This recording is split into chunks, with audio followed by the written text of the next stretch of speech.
Bismillahirrahmanirrahim. Dear students, अस्सलाम वालेकुम. My name is Rehan Sadiq. आज कंसाइनमेंट में 4th लेक्चर है बेटा. इसका ताल्लुक आपके एक न्यूमेरिक से है. इसमें बताई जाने वाली सारी चीज़ें आपको बहुत ध्यान से समझनी है ताकि आप सवाल हल कर सकें. आसानी से आपको समझ में आ जाए कि क्वेश्चन कैसे सॉल्व किया जाएगा. तो कुछ बातें यहाँ बताई जाएंगी, वो आपके पास डेफिनेशन की फॉर्म में मौजूद हैं, किताब में भी मौजूद हैं. आप यहाँ से नोट कर सकते हैं और फिर उसके बाद आप एक अच्छा सवाल भी हल कर सकते हैं. मैंने लास्ट लेक्चर में बताया था ये सवाल बोर्ड में मस्ट होता है, इसलिए और छोटा सवाल है. अगर आप इसको सही तरह करना सीख जाएं तो आपके 20 नंबर बहुत आसानी से आ जाएंगे. इस सवाल में ज़्यादा चीज़ें मौजूद नहीं होती. लेकिन जी अब चलते हैं क्वेश्चन की तरफ. Profit determination in consignment. हमारे पास जो टॉपिक है आज का that is profit determination in consignment. सबसे पहले आपके पास कंसाइनमेंट प्रॉफिट डिटर्मिनेशन करना है तो हमारे पास है बुक कीपिंग फॉर कंसाइनमेंट. कि हम कंसाइनमेंट में जो बुक कीपिंग करते हैं, अकाउंटिंग रिकॉर्ड्स को मेंटेन करते हैं, तो क्या क्या प्रोसीजर होगा. बेटा यहाँ पर एक तो आपको बनाना होता है कंसाइनर्स जर्नल, एक बनाना होता है कंसाइनीज जर्नल. ये जिस तरह आप एक अकाउंटिंग साइकिल पढ़ चुके हैं पहले कि जर्नल्स बनाए जाते हैं. जर्नल चाहे पार्टी का हो या किसी बिजनेस का पूरा हो, बिजनेस ऑफ से में भी आपने जर्नल बनाए थे, उसी तरह ही जर्नल बनाएंगे आप. यहाँ पे कुछ एंट्रीज रिकॉर्ड की जाएंगी और उन एंट्रीज की बुनियाद पर हम कुछ लेजर्स अकाउंट बनाते हैं जो इस क्वेश्चन की रिक्वायरमेंट होती है. तो इसका मतलब ये तय हो गया कि आपको यहाँ पे एक जर्नल बनाना है. अब जर्नल एंट्रीज कैसे आएंगी, कैसे करेंगे, वो आपका मसला नहीं है, हम आपको सिखा देंगे. कंसाइनीज का जर्नल बनेगा. जब जर्नल बन जाता है तो अगला स्टेप क्या होता है, लेजर्स अकाउंट. अगला स्टेप क्या है, लेजर्स अकाउंट है. तो लेजर्स अकाउंट जब आप बनाएंगे तो सबसे पहले आपको मिलेगा एक कंसाइनमेंट अकाउंट, मेन अकाउंट जो क्वेश्चन में पूछा होता है. हमने क्या बनाना है, कंसाइनमेंट अकाउंट. अब यहां से ये बात भी आपको समझ में आ जाएगी. आपको कोई पूछता है कंसाइनमेंट अकाउंट कहां बनेगा, तो जवाब आएगा जी कंसाइनर के जर्नल से. बहुत दफा ये कंफ्यूजन हो जाती है. सवाल में लिखा होता है जी कंसाइनर की बुक से ये अकाउंट बनाए, तो बच्चा कंसाइनर की बुक से कुछ अकाउंट गलत बना देता है. तो कंसाइनमेंट अकाउंट कहां से बनाया जाएगा, कंसाइनर की बुक से. फिर क्यों बनाया जाएगा, ये वो अकाउंट है जिसके जरिए आप नफा या नुकसान मालूम करेंगे. आप देखेंगे आपको कंसाइनमेंट प्रॉफिट हुआ या लॉस हुआ. इससे पहले लेक्चर में मैंने आपकी चीज बताई थी कि हम नफा या नुकसान कैसे मालूम कर लेते हैं आसानी से. तरीकेकार वही होगा, लेकिन हम जाहिर है इस चीज को ट्रांसलेट करेंगे अकाउंटिंग लैंग्वेज में. तो फिर अकाउंट्स की पिक्चर्स आपके सामने आएंगी, अकाउंट्स बनाए जाएंगे, एंट्रीज की जाएंगी. कहानी हमें पहले से पता है, रिजल्ट पहले से पता है हमें कि ये जवाब है इसका नतीजा ये निकलेगा. लेकिन हमने उसे किस तरीके शो करना होता है, उसे हमने शो करना होता है अकाउंटिंग लैंग्वेज के जरिए. इसके बाद हम बनाएंगे जी कंसाइनीज अकाउंट. क्यों बनाएंगे, ये देखने के लिए हमने कंसाइनी से कितने पैसे मजीद लेने हैं. आपको याद होगा अकाउंट सेल में हमने बना के देखा था कि हमने कंसाइनी से कितने पैसे लेने हैं, तो वो चीज हम यहां पर ड्राफ्ट करेंगे. उसके बाद है गुड सेंट ऑन कंसाइनमेंट. इससे हमें यह पता चलता है हमने अभी तक कितनी चीजें कंसाइनमेंट पे भिजवाई हैं, उसके अगेंस्ट कोई रिटर्न तो नहीं हुई, चीजें सारी बिक गई हैं. और उसके बाद आप कंसाइनमेंट अकाउंट जब आपका ये जब गुड सेंट हो जाती हैं, तो गुड सेंट को हम जब सारी चीजें बिक जाती हैं तो इसे हम फिर ट्रेडिंग अकाउंट में ट्रांसफर कर देते हैं. ट्रेडिंग अकाउंट में ट्रांसफर कर देते हैं. उसके बाद आपके पास है जी स्टॉक ऑन कंसाइनमेंट. ये बताएगा जी कितनी चीजें आपने भिजवाई थी तो कितनी चीजें उसमें से बच गई हैं. देखिए ये जो कंसाइनमेंट का स्टॉक है बेसिकली ये पड़ा तो कंसाइनी के पास होगा, वो भिजवा नहीं देगा आपको. वो आपको रिपोर्ट के जरिए बताएगा कि आपने मुझे इतनी चीजें भिजवाई थी, या मुझे पता होगा मैंने कंसाइनी को 100 चीजें भिजवाई, उसने 80 बेची, इसका मतलब 20 नहीं बिकी. अगर 20 नहीं बिकी वो स्टॉक है, तो मैं उस स्टॉक को रिकॉर्ड करूंगा, उसकी वैल्यूएशन करूंगा. इसी तरह एबनॉर्मल लॉस होता है, उसका अकाउंट भी आप कंसाइनर की बुक से बनाएंगे. एबनॉर्मल लॉस में आप क्या बताते हैं कि वो चीजें जो नहीं बिक सकी वो कहां गई, तो फिर जवाब आता है जी वो लॉस हो गई. अब लॉस जब हम पढ़ेंगे तो लॉस की 2 टाइप्स होती हैं. लॉसेस की 2 टाइप्स हैं, 2 तरह लॉसेस को कैटेगराइज करते हैं. एक होता है नॉर्मल लॉस, एक होता है abnormal loss. Normal loss record नहीं होता, लेकिन एबनॉर्मल लॉस को हम अकाउंटिंग में रिकॉर्ड करते हैं. अब ये क्यों नहीं करते, जाहिर है जब ये टॉपिक आपके सामने आएगा उस पर हम इसको आपको क्लियर कर देंगे. बेटा दूसरा जो जर्नल है वो है कंसाइनीज जर्नल. कंसाइनीज के जर्नल में इसी तरह ही यहाँ पे मैक्सिमम एंट्रीज जो है 4 होंगी. आपने यहां से बनाना होता है कंसाइनी का अकाउंट। कंसाइनर का अकाउंट बनाएंगे आप। कंसाइनर का अकाउंट देख के हम बताएंगे कि हमने कंसाइनर को कितने पैसे देने हैं कंसाइनी ने। और दूसरा होगा कमीशन अकाउंट। ये कंसाइनी अपने तौर पे बनाएगा अपनी कमीशन देखने के लिए, इससे हमारा कोई ताल्लुक नहीं है। हमने कंसाइनीज अकाउंट बनाना है, कंसाइनर अकाउंट बनाना है और वो तमाम रेलेवेंट अकाउंट बनाने हैं जो इस क्वेश्चन के हवाले से हैं। क्योंकि सवाल में बोर्ड में एक सवाल आता है, सवाल वो देने के बाद आपसे पूछता है जी prepare the all necessary ledger account. अगर ये कह दे prepare all necessary ledger account तो बेटा 1 2 3 4 5 और ये 6 ये बनेंगे, ये बनेंगे। दूसरी कंडीशन सुने, अगर वो कहता है prepare all the accounts in the books of consignor तो फिर यही 5 बनेंगे। ये 2 कंडीशन मैंने बताई आपको। पहले में क्या कहेगा prepare the all necessary ledger account तो 6 बनेंगे। अगर वो कहता है prepare the all accounts in the books of consignor तो फिर 5 बनेंगे। ये 5 मैक्सिमम है। अक्सर सवाल में लॉस नहीं होता, लेकिन बेटा स्टॉक तक बात जरूर पूछी जा रही होती है। ये बोर्ड में भी कई दफा पूछी जा चुकी है, इससे यहां तक आपको हर चीज क्लियर होनी चाहिए। इसमें बने 5, इसमें बने 2, इन 2 में से भी ये वो खुद बनाएगा, अपने जाती इस्तेमाल के लिए बनाएगा कंसाइनी। मुझे इसकी जरूरत नहीं, मुझे कौन सा अकाउंट चाहिए होता है, कंसाइनर का अकाउंट चाहिए होता है। अब देखें हमने एक पूरा स्केच कर दिया सारा कुछ कि भाई अब हम जब सवाल करने जाएंगे तो आपके ज़हन में पहले से बात हो कि जी हमें अकाउंट्स भी बनाने हैं, हमें जर्नल एंट्रीज भी पास करनी है, कंसाइनर की बुक में भी एंट्री पास करनी है, कंसाइनी की बुक में एंट्री पास करनी है और कंसाइनर की बुक से जो अकाउंट बनेंगे वो 5 हैं। ये पता होने चाहिए। एंड में बच्चे पूछ रहे होते हैं सर कितने अकाउंट बनाने, सर कौन सा अकाउंट बनाए, तो ये पता होने चाहिए बेटा। अब याद रखिएगा बोर्ड में वो सिर्फ ये इंडिकेशन देता है prepare the necessary ledger account, आगे 2 condition in the books of consignor तो 5, अगर खाली कहता है prepare the all necessary ledger account फिर 6, एक वहां से उठाएंगे हम किसका, कंसाइनर का। तो अकाउंट इसमें बनाना कोई मुश्किल बात नहीं है। अब इस अकाउंट्स में सबसे पहला अकाउंट हमारे सामने आ रहा है that is called consignment account.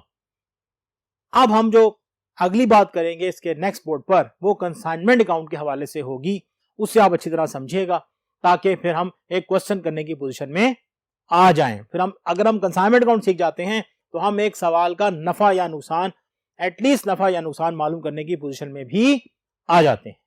तो आए चलते हैं अब नेक्स्ट बोर्ड पर और देखते हैं कंसाइनमेंट अकाउंट कैसे बनाया जाता है। लीजिए कंसाइनमेंट अकाउंट है, इसमें चंद एक बातें जो इसकी डेफिनेशन का हिस्सा भी हैं अक्सर बोर्ड में आ जाती हैं। मैंने इसको बहुत ज्यादा एक्सप्लेन कर दिया है ताकि आपको कंफ्यूजन ना हो। सबसे पहले it's nature is a nominal account. मेरा ख्याल है ये बात आप सब जानते हैं कि नॉमिनल अकाउंट क्या होते हैं।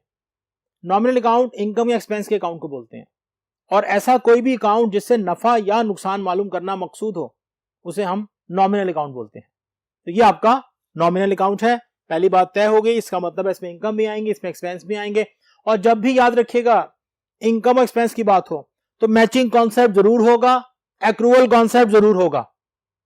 आई स्ट्रेस मैचिंग कॉन्सेप्ट जरूर होगा और एक्रूअल कॉन्सेप्ट भी जरूर होगा। It is a combined trading and profit loss account. This is a very unique thing for you people. इकट्ठा है। अब इकट्ठे का क्या मतलब है, इसमें अगर trading and profit loss account में इकट्ठा बनाएंगे तो डायरेक्ट रिजल्ट आएगा नेट प्रॉफिट या नेट लॉस। इसमें ग्रॉस प्रॉफिट या ग्रॉस लॉस नहीं आएगा। That's why it is called combined trading and profit loss account. अब कुछ और फीचर भी ऐसे हैं जो इसको उस तक पॉइंट तक लेके जाएंगे कि ये combined trading and profit loss account वाकई ही कंबाइन है कि नहीं है। अब देखिएगा इट इज डेबिटेड विद, यहां से आपकी सारी बात शुरू हो जाती है। और से देखिएगा स्टॉक ऑन कंसाइनमेंट। बेटा basically this is your opening stock, this is your opening stock, stock on consignment. ये ओपनिंग स्टॉक है आपका। भाई अगर किसी भी बिजनेस में क्लोजिंग स्टॉक होगा साल के आखिर में तो अगले साल वो ओपनिंग स्टॉक जरूर होगा। Common sense. भाई स्टॉक पड़ा है, पहले वो चीजें बेचेंगे बाद में खरीदेंगे। दूसरी item goods Saint on consignment. आपको याद होगा उसे परचेज करके कुछ चीजें अलग कर दी थी। इससे पहले लेक्चर में हमने पढ़ा था कि वो प्रोसीजर पढ़ा था, उसमें उसने कुछ चीजें परचेज की, परचेज करने के बाद कहा ये मैं बेचूंगा और ये मैं कंसाइनमेंट बेचूंगा। जो चीजें कंसाइनमेंट के जरिए बेचनी थी उससे उसने गुड सेंड किया, हम उसे क्या लिख रहे हैं, गुड सेंड ऑन कंसाइनमेंट। और ये बात भी आपने गौर की होगी शायद, अगर आपको पुराना लेक्चर याद है या आपने देखा है या आप उसे देख सकते हैं, उसमें मैंने कॉस्ट प्राइस ली थी, 2 लाख की कॉस्ट प्राइस थी, वो सेल प्राइस नहीं थी, they are at their cost. इसलिए इसका मतलब है जो चीज कॉस्ट पे रिकॉर्ड की जा रही है वो परचेज की तरह ही रिकॉर्ड होगी, 10 लाख परचेजेस। अब देखें कंसाइनर एक्सपेंसेस, मैंने यहां लिखा बैंक, एक्चुअली कंसाइनर जितने अखराजात पे करेगा हम उसे डायरेक्ट बैंक के नाम से यहां पे रिकॉर्ड कर देंगे। और ये कंसाइनर के कौन से अखराजात है बेटा, ये उसके डायरेक्ट एक्सपेंसेस है। बल्कि आप यूं याद रख लें कंसाइनर के जितने भी अखराजात होंगे वो डायरेक्ट होंगे। यहां बहुत आसान होता है इस पर फर्क लेना कि सारे डायरेक्ट हैं, कोई टेंशन नहीं है। तो डायरेक्ट एक्सपेंसेस क्या होते हैं, वो तमाम अखराजात जो चीजों को सेलेबल कंडीशन तक लाने में किए जाते हैं उसे हम क्या बोलते हैं, डायरेक्ट एक्सपेंसेस। वो तमाम अखराजात जो सेलेबल कंडीशन, अब देखें ना कंसाइनर चीजें भिजवा रहा है कंसाइनी को ताकि वो बेच सके, तो वहां तक भिजवाने के जितने अखराजात वो करेगा वो सारे के सारे डायरेक्ट होंगे। इसके बाद है कंसाइनी एक्सपेंसेस, इसकी 2 कंडीशन है बेटा। डायरेक्ट एक्सपेंसेस है before go down, direct expenses हैं बिफोर गो डाउन। अब बिफोर गो डाउन का मतलब क्या है, गोदाम में रखने से पहले। भाई जब चीज गोदाम में रख दी तो उसका पर्पस बदल गया, वो सेल के लिए पड़ी हुई है, लेकिन जब गोदाम तक ला रहे थे उसे अनलोड किया तब तक वो बिफोर गो डाउन एक्सपेंसेस कहलाएंगे। पहले आप चीजें अनलोड करते हैं बेटा, फिर उसे स्टोर करते हैं, ये ज़हन में रखिएगा। पहले अनलोडिंग होती है फिर वो स्टोर होती है। कहीं भी देखें, सामान देख लें, पहले वो अनलोड होगा फिर वो स्टोर होगा। बड़ी बड़ी शॉप पे जाके देखें, पहले जी सामान अनलोड हो रहा होता है। कभी किसी बेकरी में आप सुबह के वक्त जाके देखें, वहां पहले सामान वो अनलोड करते हैं और फिर इकट्ठा करते रहते हैं, फिर वो उसे स्टोर कर रहे होते हैं और फिर वो उसकी प्लेसमेंट करते हैं। स्टोर कर दिया, अब निकाला, इसको यहां रख दो, इसको यहां रख दो, इसको यहां रख दो। तो पहले अनलोडिंग होगी फिर उसकी स्टोरेज शुरू होगी। तो इसे कहते हैं बिफोर गो डाउन, इसे बोलते हैं डायरेक्ट। अब कॉमन सेंस है इनडायरेक्ट एक्सपेंसेस, बेटा जितने भी एक्सपेंसेस सेल की बेस पे किए जा रहे होते हैं, एडवर्टाइजिंग एक्सपेंस है, सेल्समैन कमीशन है, सेल्समैन सैलरी है, कंसाइनीज कमीशन है on the basis of sale, ये सारे क्या होंगे, इनडायरेक्ट एक्सपेंसेस के जिम्मे में आएंगे। अब आप देख सकते हैं 1 2 3 4 और 5, इसको मैंने कैटेगराइज कर दिया, 5 हेड्स हैं सिर्फ। आप जब पहले ट्रेडिंग एंड प्रॉफिट लॉस बनाते थे वहां पे 15 10 10 20 20 आइटम्स आती थी, यहां सिर्फ 5 हेड हैं इसकी डेबिट साइड पर, और ये ऐसे ही मेमोराइज हो जाते हैं, इसमें कोई टेंशन वाली बात नहीं होती, बहुत इजीली आप इसे मेमोराइज कर सकते हो। उसके बाद सेल्स की, it is credited with the sales by consignee. यहां बेटा मेंशन करना बहुत जरूरी होता है कि सेल कर कौन रहा है, तो सेल करेगा कौन, कंसाइनी। डेफिनेशन में यही पढ़ के आए हैं कि कंसाइनी कौन है, वो चीजें बेचता है on behalf of the risk of the consignor. उसके बाद स्टॉक ऑन कंसाइनमेंट, अब ये कौन सा स्टॉक आ गया भाई, ये आ गया क्लोजिंग स्टॉक, जो अक्सर होगा सवालों में, क्लोजिंग स्टॉक। इसके बाद एबनॉर्मल लॉस, लॉसेस 2 तरह के थे, मैंने आपको लास्ट वीडियो में बताया, नॉर्मल भी होते हैं और एबनॉर्मल। नॉर्मल की रिकॉर्डिंग नहीं होती, कोई जर्नल एंट्री पास नहीं होती, एडजस्टमेंट होती है, जर्नल एंट्री पास नहीं होती, लेकिन एबनॉर्मल की एडजस्टमेंट और जर्नल एंट्री पास की जाएगी।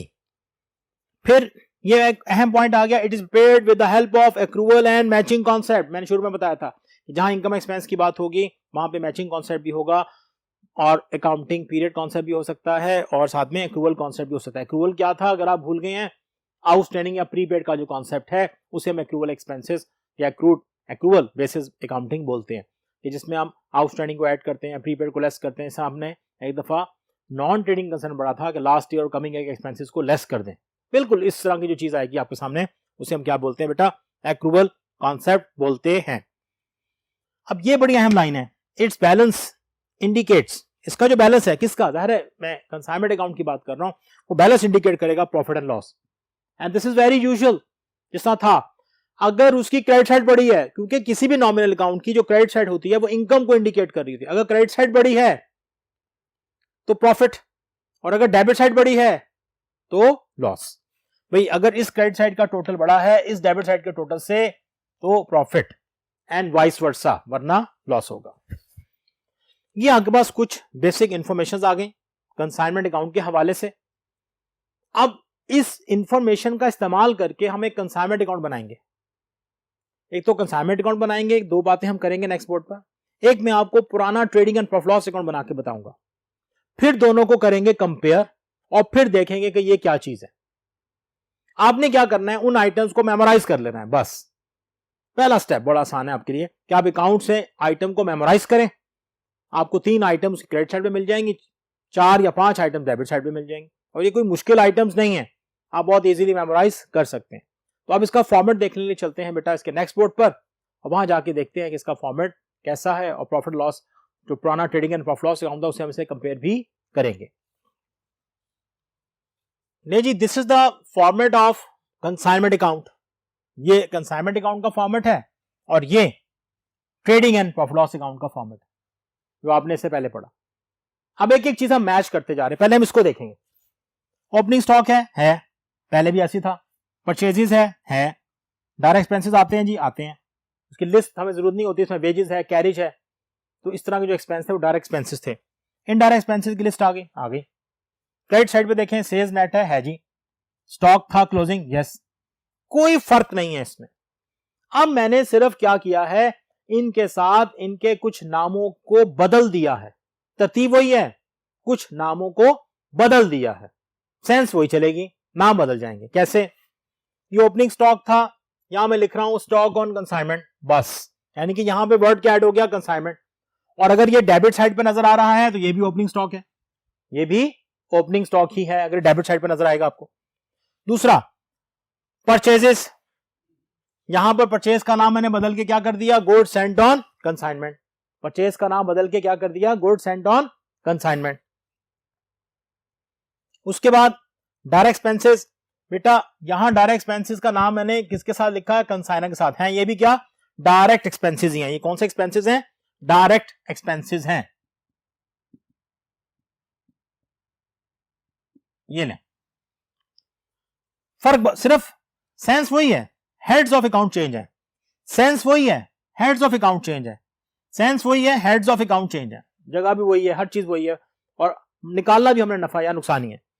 उसके बाद इनडायरेक्ट एक्सपेंसेस है। यहां पे जो इनडायरेक्ट एक्सपेंसेस थे मैंने उसको नाम दिया कंसाइनिंग का, क्योंकि ये वो अखराजात हैं जो हमें कंसाइनी के रेफरेंस से करने पड़ रहे हैं, कंसाइनी की वजह से करने पड़ रहे हैं या उसको देने हैं। डायरेक्ट एक्सपेंसेस हैं, आपने पीछे पढ़ा था बिफोर गो डाउन। और इसके बाद इनडायरेक्ट एक्सपेंसेस हैं जिसमें सेल्स पे एक्सपेंसेस होंगे और उसकी कमीशन होगी जो सेल्स की ही कहलाती है, लेकिन मैंने उसे जरा अलग से बाइफरकेट करके लिख दिया। ये आपके इनडायरेक्ट एक्सपेंस हो गए। अब जरा देखते हैं इधर, यहां लिखा हुआ है सेल्स और यहां लिखा हुआ है कंसाइनीज नेम और आगे लिखा हुआ है सेल्स। मैं बिल्कुल ऐसे ही काम करूंगा, है सेल ही, लेकिन सेल कौन करेगा, सेल कौन करेगा, कंसाइनी। सेल कौन करेगा जी, कंसाइनी। तो उसका नेम आएगा। अगर वो डी एंड कंपनी है तो मैं लिखूंगा डी एंड कंपनी, आगे ब्रैकेट में लिख दूंगा सेल्स। इसका मतलब ये है कि ये सेल कौन कर रहा है, डी एंड कंपनी सेल कर रही है।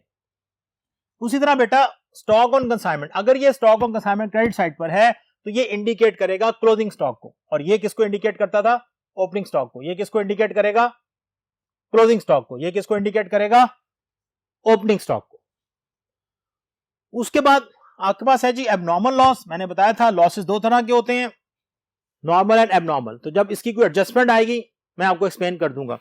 आप देख सकते हैं सेल और सेल, स्टॉक और स्टॉक। आप यहां भी एबनॉर्मल लॉस लिख सकते हैं, यहां भी होता था। यहां पे इनडायरेक्ट इनकम भी होती थी, मैंने नहीं लिखी, सिर्फ ये हिस्सा आपको दिखाया जा रहा है। अब आप देख लें, इसमें कोई फर्क नहीं है। आपने पहला काम क्या करना है, मेरे अगले लेक्चर से पहले जो इसके बाद जो भी लेक्चर डिलीवर होंगे उसमें ज़ाहिर हमने न्यूमेरिक की तरफ जाना है।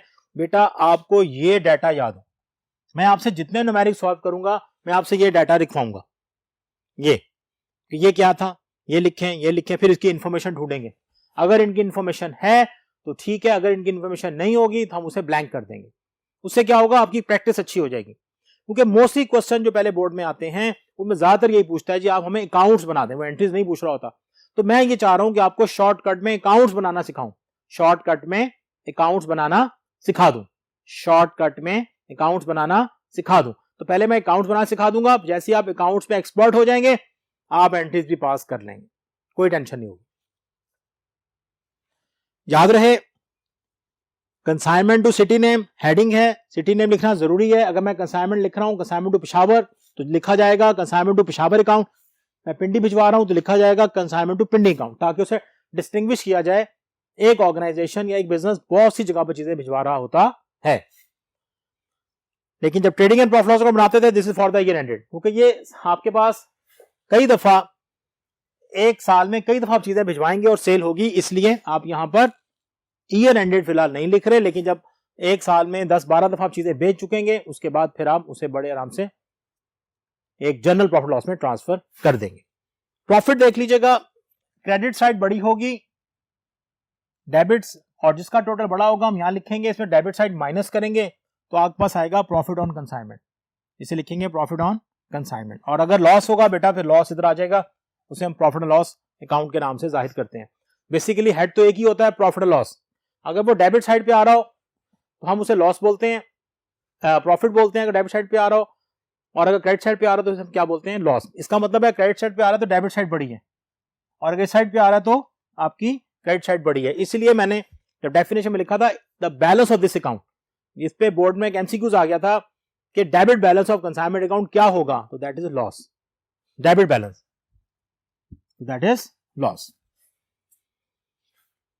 ले बेटा अब तक हमने आज इस लेक्चर में जो बात की वो तो बड़ी अहम बातें थी, बुक कीपिंग, अकाउंटिंग यानी कि अकाउंटिंग प्रोसीजर कैसे चलेगा, जर्नल किस किस के बनाने हैं, अकाउंट्स कौन कौन से बनाने हैं, ये बड़ा अहम मसला होता है, बच्चों को एंड तक पता नहीं चलता है अकाउंट्स कौन से बनाने हैं। उसके बाद पहला अकाउंट था हमारे पास कंसाइनमेंट अकाउंट, मेन अकाउंट है।